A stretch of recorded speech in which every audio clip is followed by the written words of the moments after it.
How's it going, everybody? This is Jill's Hot Buns for the purpose of speedrunning, and we're going to be looking at Little Witch Nobeta. It is an early access game that came out just about a week ago. We're going to be doing an easy any percent run through, and we're going to go ahead and get started. So the first thing to note is we're going to skip through the cutscenes, and whenever you finish a loading screen, you can immediately pause and skip through the cutscene. You just won't see the prompt if you do it as quick as possible, so you have to be able to muscle memory through that. We're going to be talking about some of the different exploits that I'm going to be using through this run, and the time is going to end up being 11:35. So as we get started, you can see the first exploit, I suppose. I'm calling this the Infinite Glide. Essentially what you do with Nobeta is you will jump and then proceed to hit the melee attack button and the ranged attack button at the same time.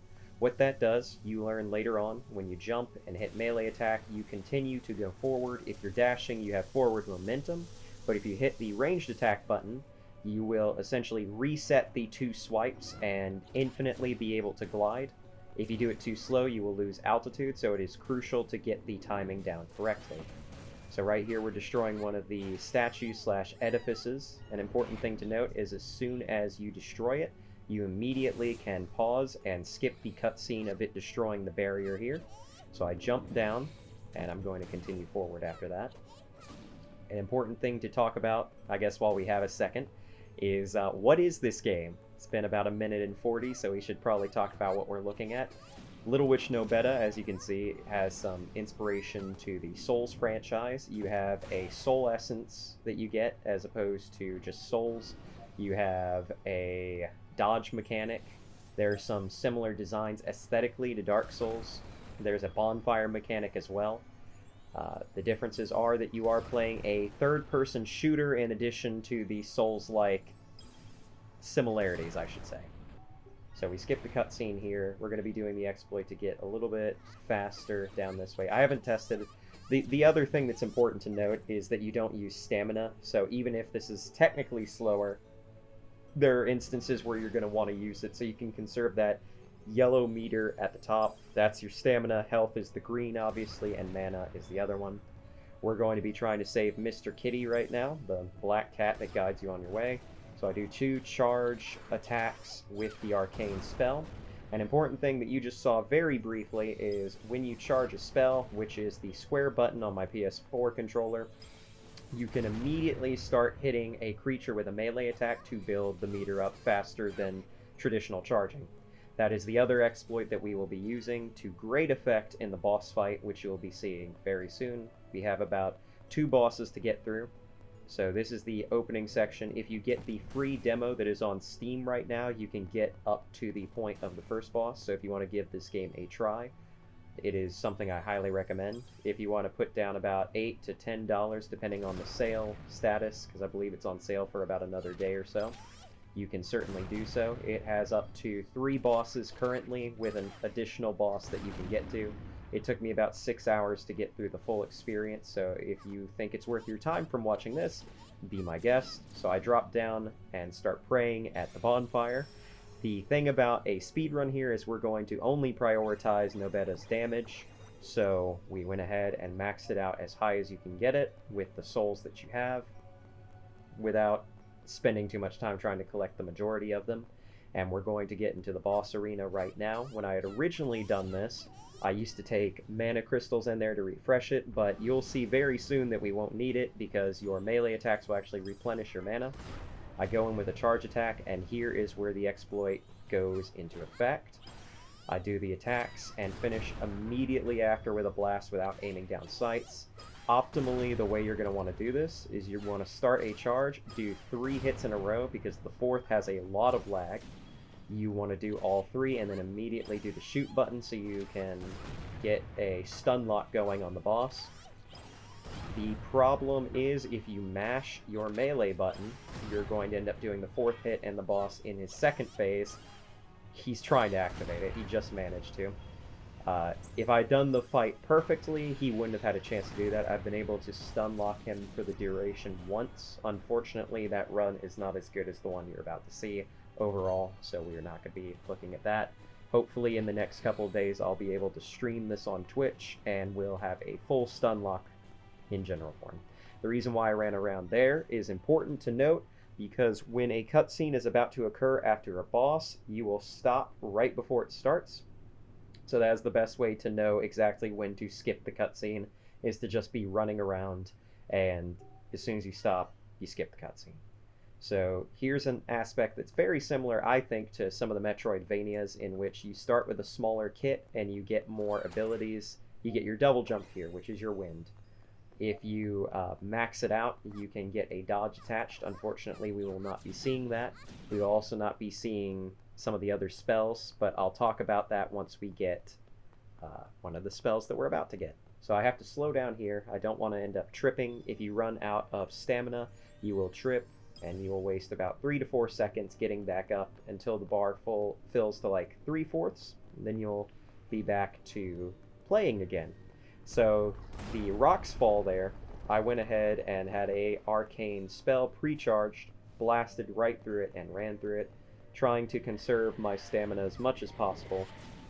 We're going to get to the halfway point of the caves here, and this part is crucial, because if you mess this up, there are a bunch of enemies, which you're seeing right here. There's 2 ranged enemies and a bunch wandering around down there.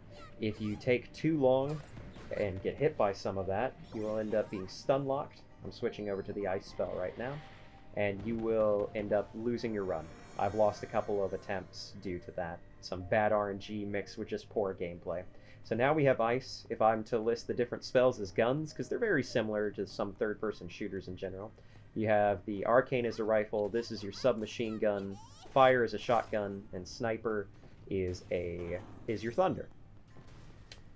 So something that I had happen right there is I used the exploit of the infinite glide, but lost altitude because I didn't hit the buttons quick enough. So I almost fell down that. Luckily I have a double jump to fall back on, otherwise I would have fallen off the cliff and immediately died.